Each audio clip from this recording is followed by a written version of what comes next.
Bismillahirrahmanirrahim. Assalamualaikum warahmatullahi wabarakatuh. Salam sejahtera untuk kita semua. Om Swastiastu, Namo Buddhaya, salam kebajikan, Sampurasun.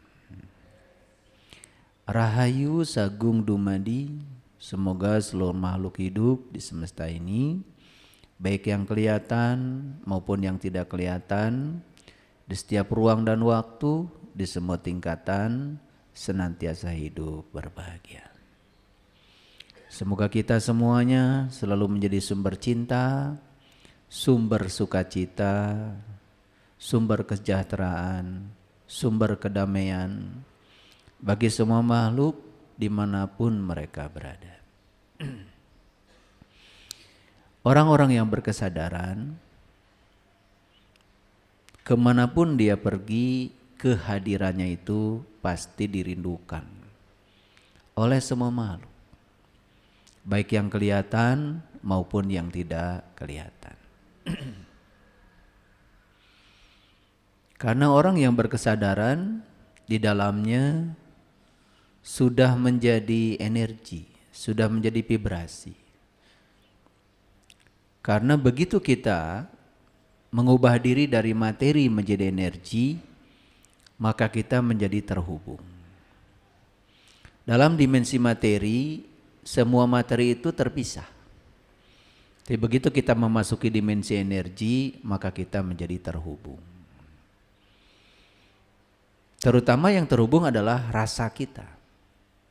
Sehingga kita itu diberi kecerdasan untuk bisa merasakan apa yang orang lain rasakan. Sehingga dari situlah muncul yang namanya kepedulian. Itulah ciri orang yang sudah menjadi sumber cinta, sumber sukacita. Semoga kita bisa menjadi seperti itu. Segala puji hanya milik Allah, Sang kehadiran, Sang keberadaan.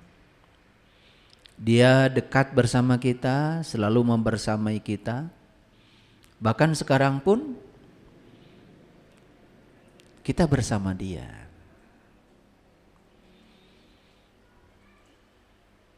Saking pedulinya Allah kepada kita itu, sampai Allah itu gak pernah tidur.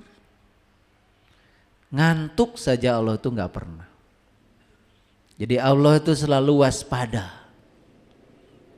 memenuhi kebutuhan seluruh makhluknya. Kita sering baca ayat kursi. Allahu la ilaha illa huwal hayyul qayyum. Allah, tidak ada Tuhan selain Dia yang senantiasa berdiri tegak, berdiri sendiri tanpa bergantung pada siapapun. La ta'khuduhu sinnatu wala naum. Dia tidak pernah tidur, tidak pernah ngantuk. Coba, ketika kita tidur, mata tidur, telinga tidur, mulut tidur, seluruh anggota tubuh kita tidur. Hanya satu yang gak ikut tidur, nafas.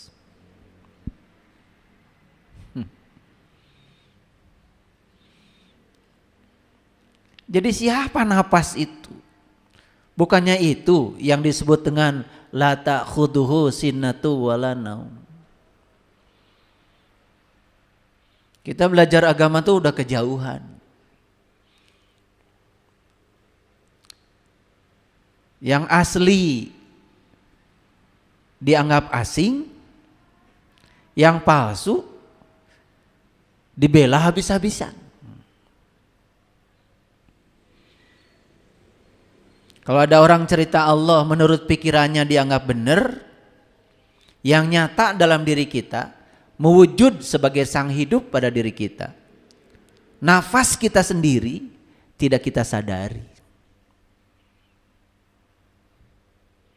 Ada sahabat kita WA sama saya. Ayah, alhamdulillah rumah saya sudah diambil sama bank. Ya saya bilang syukurlah, lepaskan saja. Kan bank tidak ngambil napasmu toh. Nah kalau bank ngambil napasmu, saya yang akan turun. Tapi kalau bank cuma ngambil hartamu karena ada urusan, udah masa dipikirkan. Saya pastikan, kamu sekarang masih bernapas? Masih ya. Ya udah. Orang bisa beli rumah sakit, tapi tidak akan bisa beli nafas. Nah, yang jadi masalah kita adalah sang hidup masih bersama kita, dia yang tak terbatas masih bersama kita, kehilangan harta di luar itu dianggap sebagai akhir dari segalanya. Padahal sepanjang kita masih bernafas, tenang aja. Kan masih hidup. Sepanjang kita masih hidup, percaya. Berarti Allah akan menggunakan kita sebagai kepanjangan tangannya. Berarti Allah masih membutuhkan kita dalam kehidupan ini. Itu saja. Masih bernapas enggak sekarang? Ya alhamdulillah. Tidak ada harta yang lebih tinggi daripada nafas. Coba kalau nafas kita ikut tidur gimana tuh? 5 menit aja ikut tidur. Udah gak ada di sini lagi. Apa yang disebut milik kita itu gak ada lagi. Karena kita diakui ketika mengatakan ini milik saya, ini punya saya, ketika napas masih ada pada diri saya. Paham? Oleh karena itu mari kita bersyukur hari ini sang hidup masih mengamanahkan kehidupan kepada kita. Yuk kita puji Allah bersama-sama membaca hamdalah. Alhamdulillahirabbil alamin. Mari kita awali kajian kita hari ini bersama-sama memohon ridho dan berkahnya seraya membaca basmalah. Bismillahirrahmanirrahim. Ya, seperti biasa ini karena ditanya sebetulnya saya itu oleh tim. Ayah, kajian besok judulnya apa? Ya udah, saya mikir sebentar. Ya, keluarnya ini. Ya, keluarnya ini. Jadi hari ini kajian kita kebahagiaan bukanlah imbalan dari kebajikan. Agak berat mungkin ya judul ini. Tapi kita akan coba pelan-pelan masuk ke dalam sehingga kita dapat intisari dari judul ini. Dan saya selalu percaya kalau kita bicara ini di sini saat ini bersama orang-orang yang dihadirkan di sini, saya percaya bahwa apa yang dibicarakan ini pasti yang kita butuhkan. Pasti itu. Tidak bisa disangkal, itu sudah hukum alam. Jadi kebahagiaan bukanlah imbalan dari kebajikan. Nah, apa sesungguhnya pesan semesta dari judul ini?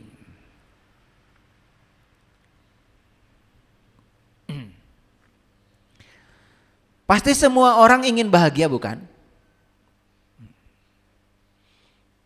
Dan semua orang yang ingin bahagia pasti belum bahagia, bukan?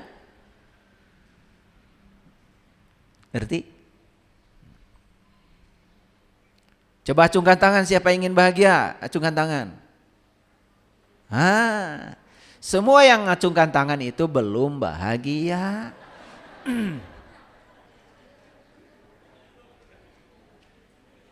Ya baru ingin kan? Nah pertanyaannya dari saya, terus kapan mau bahagianya? Itu masalah kita. Bahagia itu jadi angan-angan. Seakan-akan bahagia itu besok, lusa. Karena otak kita ini sudah rusak dari kecil. Kalau saya punya rumah bagus, pasti saya bahagia.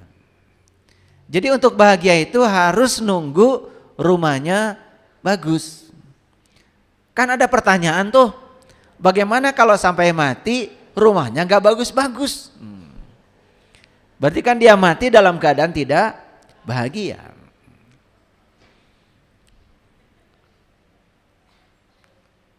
Makanya kalau ditanya itu, mikir dulu.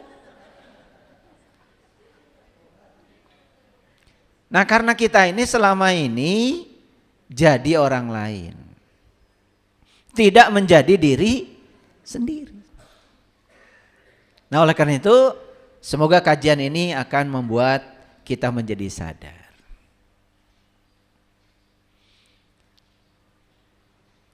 Untuk menjadi pembahagia,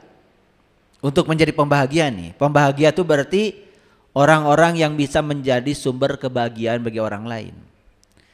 Ternyata harus melewati jalan-jalan ketidakbahagiaan.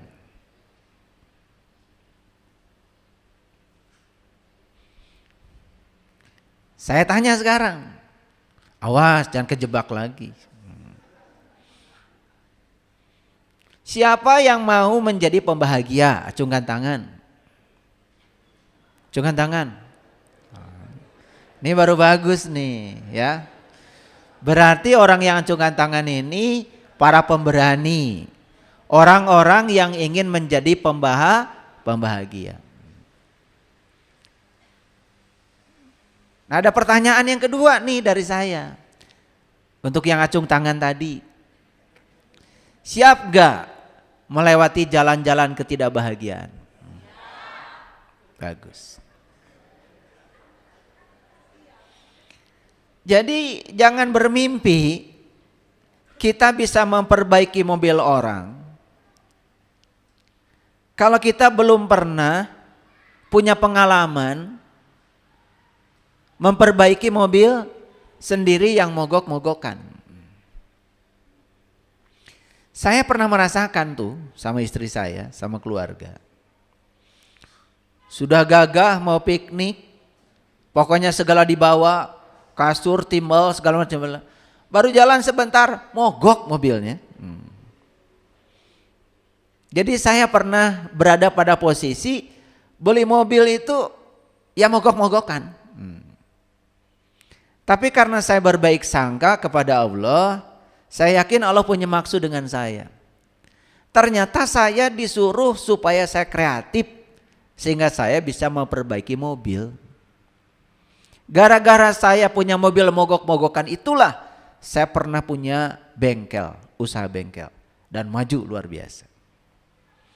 Dan saya tidak mungkin punya usaha bengkel kalau saya tidak pernah melewati jalan itu. Rupanya Allah punya rencana hebat buat saya. Saya tidak beri kemampuan membeli mobil baru, mobilnya bekas terus, bekas orang pada saat itu. Ternyata Allah punya rencana yang hebat buat saya. Saya disuruh punya usaha bengkel. Jadi kalau yang sekarang nih rumah tangganya berantem terus, berbaik sangka aja. Siapa tahu sedang dipersiapkan Allah untuk menjadi konsultan rumah tangga.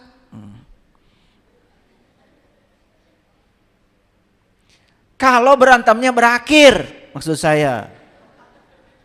Tapi bukan berakhir di pengadilan. Berakhir di rumah dengan kesadaran. Sehingga konflik itu disadari. Oh ternyata sumber konfliknya bukan di pasangan saya. Tapi sumber konfliknya adalah di diri saya. Masing-masing mengubah dirinya. Sehingga semua konflik itu diredam dan kemudian bisa memasuki fase kehidupan baru. Nah, ketika sudah sampai di situ, kan ditanya tuh sama orang yang sedang konflik. Kok kamu bisa begitu? Rumah tangganya sekian puluh tahun semakin bahagia gitu. Oh, saya pernah punya pengalaman. Dulu begini, cuman kami belajar dari penderitaan itu. Dan kami keluar dari situ. Dan kami menemukan mutiaranya. Ternyata berumah tangga tujuan utamanya adalah latihan menerima dan menghargai perbedaan. Saya tidak memaksakan pasangan saya harus seperti yang saya mau. Tapi saya paksakan diri saya untuk bisa menerima pasangan saya apa adanya. Setelah itu kedamaian datang kepada kami. Oh, jadi konsultan.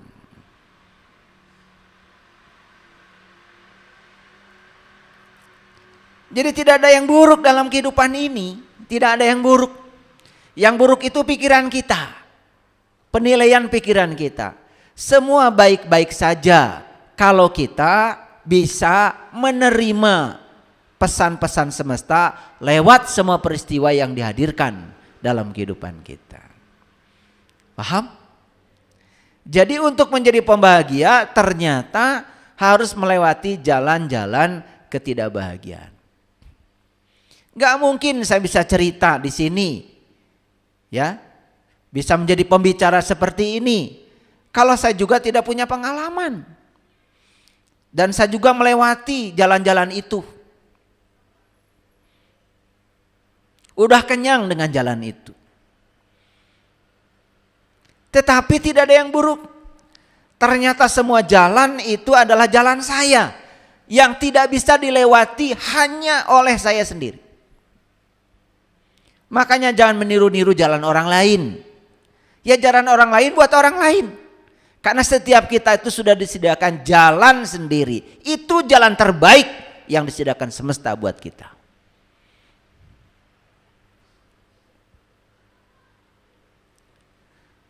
Saya mau nanya, jujur ya. Pernah ada nggak siang-siang gini menyalakan lampu? Ada? Di luar tuh terang. Sudah terang, nyalakan lampu. Ada nggak?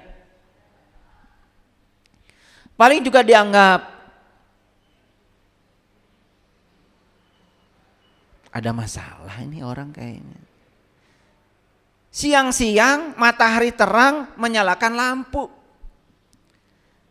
Karena lampu itu tidak dibutuhkan dalam terang. Lampu itu dibutuhkan keberadaannya ketika ada kegelapan.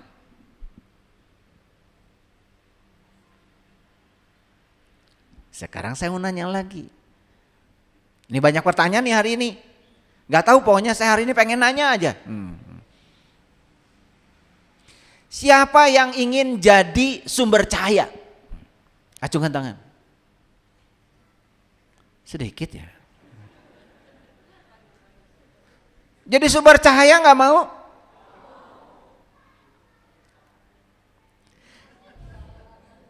Sumber cahaya itu tidak akan pernah ditempatkan di tempat yang bercahaya. Siap nggak? Makanya begitu kalian ingin hijrah dari kegelapan kepada cahaya, ingin mengubah kehidupan, nggak gratis. Kiri kanan pasti banyak yang negatif. Kalau kita menghadirkan kegelapan dalam kegelapan, kegelapan itu tidak akan pernah melawan kita. Tapi kalau kita menghadirkan cahaya dalam kegelapan, pasti ada perlawanan. Ternyata ingin jadi orang baik itu tidak gratis. Akan dihadirkan orang-orang yang tidak baik untuk menguji tekad kita. Apa sungguh-sungguh kita ingin menjadi orang baik.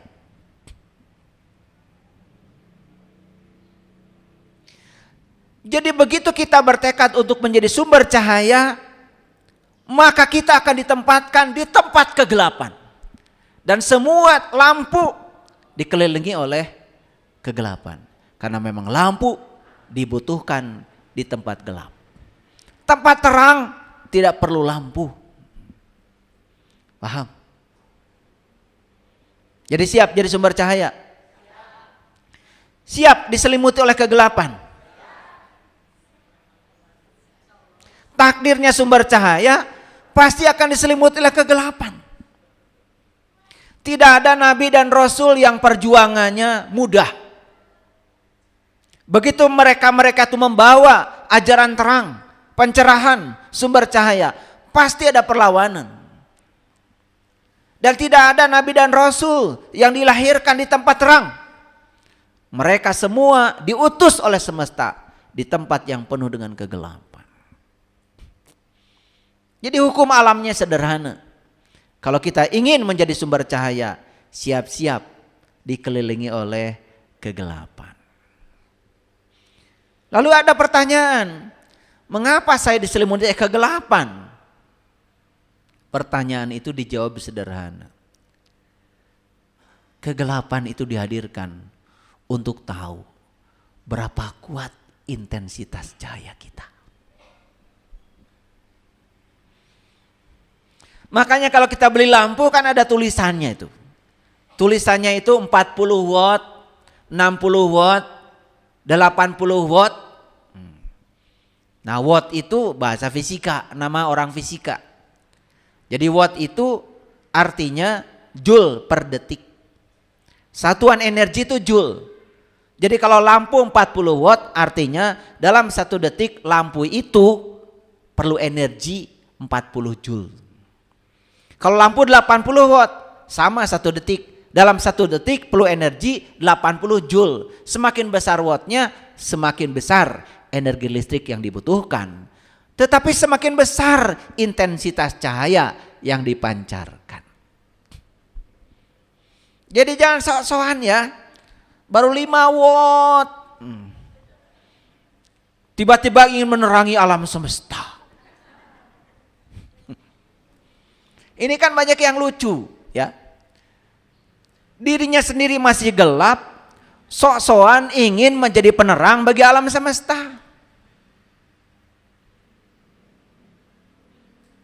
Alam semesta yang luas ini sebetulnya aslinya adalah gelap. Matahari yang menyinari alam semesta ini, matahari itu tidak bisa menyinari seluruh alam semesta yang gelap. Matahari itu hanya bisa menyinari bumi kita. Matahari saja besarnya itu 1.000.000 kali bumi kita. Jadi kalau bumi kita ini ya dilipat gandakan ya, bumi kita ini ya akan menjadi matahari kalau sudah 1.000.000 kali. Jadi bumi kita ini hanya 1/1.000.000 dari matahari. Nah matahari yang 1.000.000 kali dari bumi itu pun cahayanya baru cukup buat bumi. Tidak cukup menerangi seluruh alam semesta yang tanpa batas. Makanya disitulah pentingnya kita ilmu tahu diri. Jadi kalau masih buta jangan di depan. Tidak ada di perempatan itu pengemis yang buta di depan, gak ada. Yang buta ya di belakang. Yang meleknya di depan. Betul gak? Ada gak pengemis buta dua-duanya? Gak ada. Ada gak pengemis yang butanya di depan, yang meleknya di belakang? Gak ada. Yang ada itu yang meleknya di depan, yang butanya di belakang. Itu pelajaran. Kalau masih buta di belakang. Ini buta di depan. Sok-sok ngatur lagi. Kalau ingin bahagia gini loh caranya. Padahal dia sendiri belum bahagia. Masih ada konflik dengan dirinya sendiri. Bagaimana bisa menjadi pembahagia? Sekali lagi pertanyaan saya. Mau jadi lampu? Mau jadi sumber cahaya? Oke. Bersiap-siaplah dikelilingi oleh kegelapan. Nih saya kasih tahu. Begitu kalian bertekad saya ingin jadi orang sabar, bersiap-siaplah dikelilingi oleh orang-orang yang tidak sabar. Saya ingin jadi orang baik, bersiap-siaplah akan dikelilingi oleh orang-orang yang tidak baik. Ternyata mereka itulah sesungguhnya sarana untuk mengantarkan hajat dan niat kita.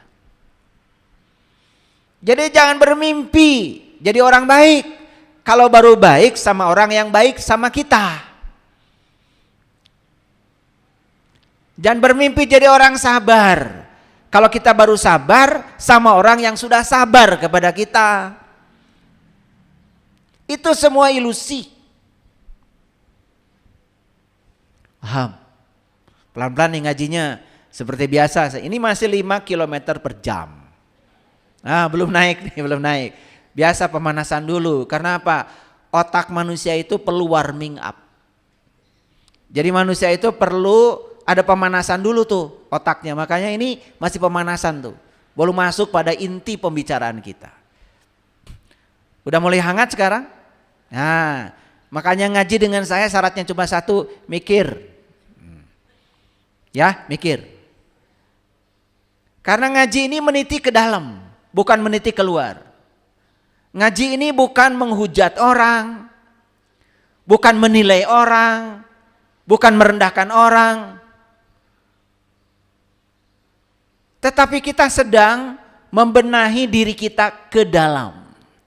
Ngaji ini murni sedang belajar meniti ke dalam diri supaya kita bisa jujur pada diri kita sendiri. Karena masalah besar kita bukan orang lain. Masalah besar diri kita adalah diri kita sendiri. Jadi tujuan terang itu adalah untuk berada dalam kegelapan. Paham ya?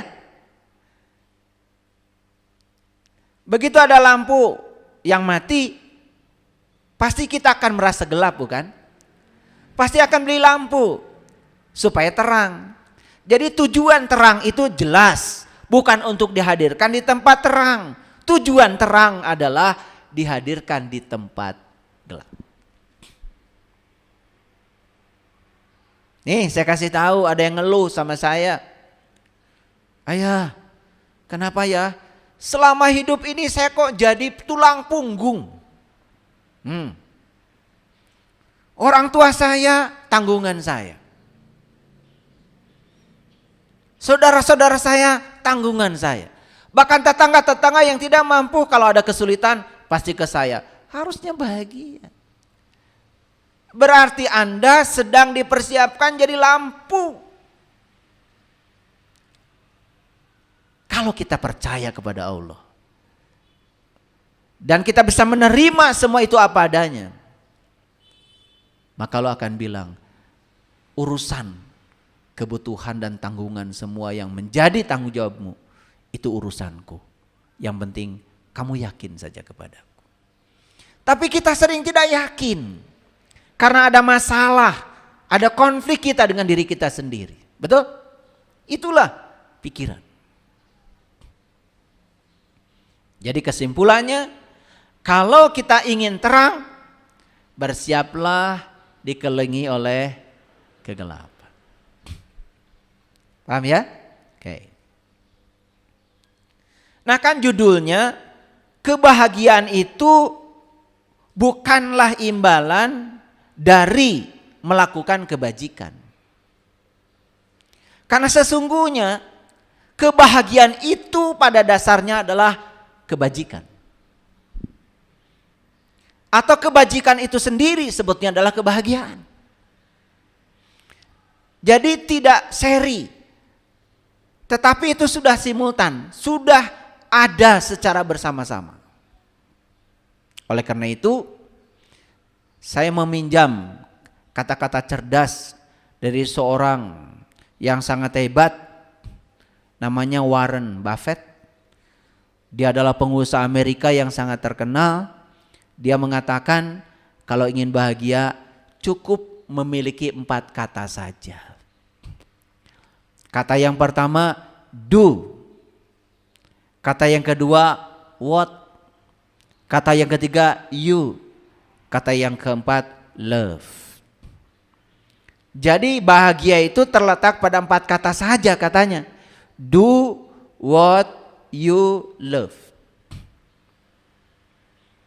Artinya lakukan apa yang kamu suka. Apa? Lakukan apa yang kamu suka. Nah, ini sudah saya jelaskan ya di kajian sebelumnya.